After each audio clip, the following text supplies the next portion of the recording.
Luka continues, and they're playing the Spurs, who themselves are all hurt.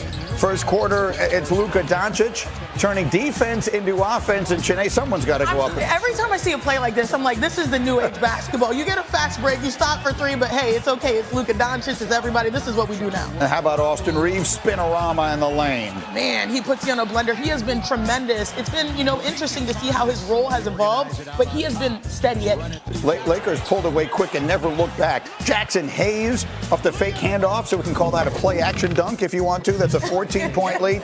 And then it's Reeves. He scored 30 points last night. Off the dribble, he's one of the best. I have this question of what do you call players that are not all-stars, but they're better than role players? And a lot of people answered Austin Reeves. Yeah. He's that guy. He's the definition of that. Jackson Hayes on the alley-oop from Doncic there.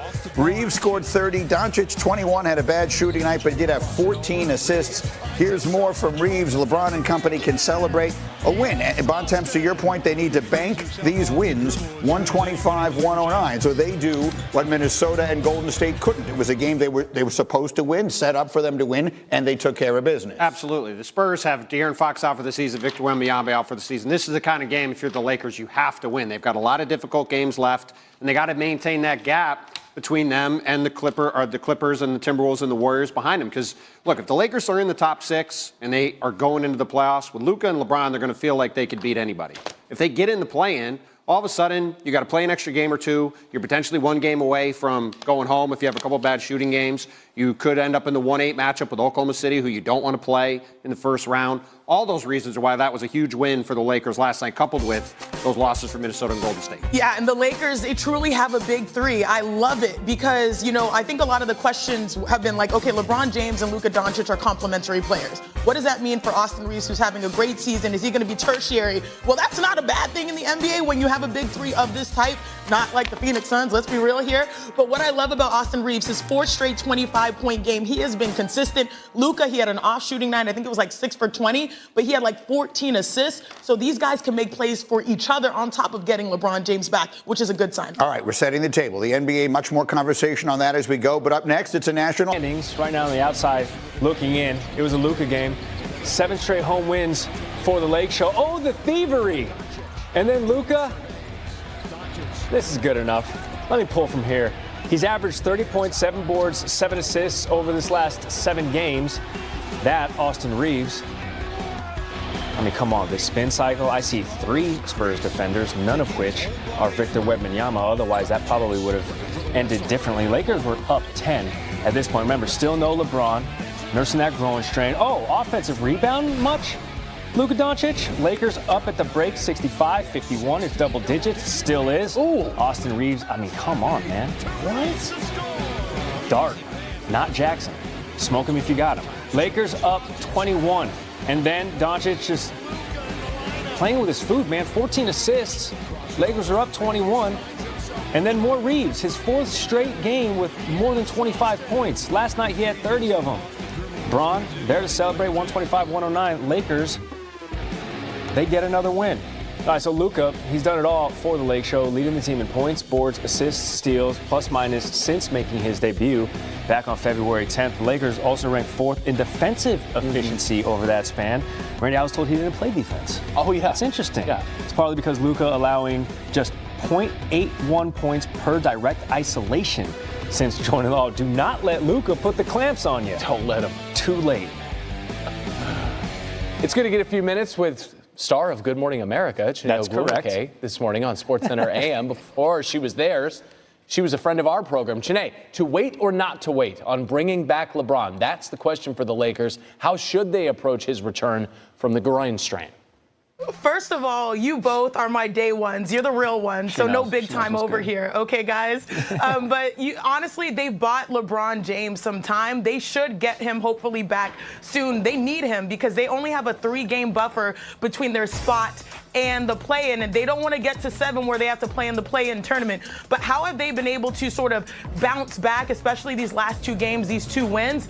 It's through Luka Doncic. I mean, obviously his scoring is great, and last night was a little bit of an off shooting shooting night, but what he's been able to do, 14 assists, and also he has a partner in crime in that guy, Austin Reeves, his fourth straight 25-point game. The fact that they have two options, that's why Big Perk says they kind of have a big three when healthy. LeBron, Luka, and Reeves, those guys know how to hold things down and buy LeBron James some time. The Lakers are 5-4 without LeBron James in the lineup this season. And Shanae mentions staying out of that play-in round, right? Staying out of the 7th spot. Let's go to the Warriors, who are trying to do that. The Dubs taking on a Nuggets team that's just giving them fits. No Jamal Murray, no Nikola Jokic, but Denver's won 9 straight against Golden State.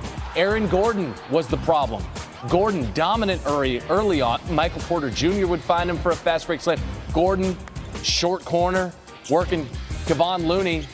And Westbrook would find him over and over. There were 16 dimes here for Russell Westbrook in the game. Gordon said about him, Russ is not just a dog, Russ is a wolf. He's different. Offensively and defensively, he's always on 10. Well, the lead was on 12 at the break, and now we're in the 4th, and it's Draymond Green. Hey, fresh legs, old legs, I don't know what it was, but he went coast to coast. Oh, yeah. Normally, to travel that far that quickly, you need TSA pre-check, but he had 10 points. Gordon missing, rebound, 38 points for Aaron. The most for him in his Nuggets career. And Westbrook, a career that continues to be prolific. 12, 16 dimes, and 11 rebounds, his 203rd triple-double of his career. Listen, the Nuggets, even without their 2 stars, get enough from their other star. Denver's win was their 9th straight over Golden State, dating back to October 2022. It's the longest win streak for any team against the Warriors since Steve Kerr became Golden State's head coach in 2014-2015. You didn't see Steph Curry in that highlight. 7 turnovers, just 20 points. Not a great shooting night. Here's Steve Kerr speaking on his star. He's exhausted right now, so we've got to absolutely consider giving him a night and getting him rejuvenated for the sake of him and our, the remainder of our games. But we'll see. But I think he's been tired the last few games, and so we've got to find a way to get him his juice back. Janae Ogwumike back with us. Janae, you hear that from Steve Kerr, and then you see that performance from the Warriors losing to that depleted Denver team. How concerned are you about Golden State? I'm not that concerned about Golden State just yet because they're playing better basketball, especially ever since Jimmy Butler arrived. But I kind of understand what he's talking about with Steph. You don't usually see these games where he has 7 turnovers. As you mentioned, 4 for 14 from 3, 6 for 21 for the field. That's an off night for Steph, but really those turnovers are an indication. This is a guy that leads the NBA typically. I know maybe he's like 2 or 3 in made threes, but if you think about it, he gets those made threes from running around. He's one of the most in-condition athletes in sports. And so the fact that he has that going for him on top of, people don't really talk about the mental toll they've gone through. While they're on a high with Jimmy Butler, it's been a long season for them. They're getting wins, but they need to continue to pass these tests, especially if they're trying to make a push up the standings in the West. All right, we got more from Shanae in just a bit on the women's tournament. But Luka continues, and they're playing the Spurs, who themselves are all hurt. First quarter, it's Luka Doncic turning defense into offense, and Shanae, someone's got to go up. Every time I see a play like this, I'm like, this is the new age basketball. You get a fast break, you stop for 3, but hey, it's okay. It's Luka Doncic, it's everybody. This is what we do now. And how about Austin Reeves, spinorama in the lane? Man, he puts you on a blender. He has been tremendous. It's been, interesting to see how his role has evolved, but he has been steady at it. Lakers pulled away quick and never looked back. Jackson Hayes off the fake handoff, so we can call that a play-action dunk if you want to. That's a 14-point lead. And then it's Reeves. He scored 30 points last night. Off the dribble, he's one.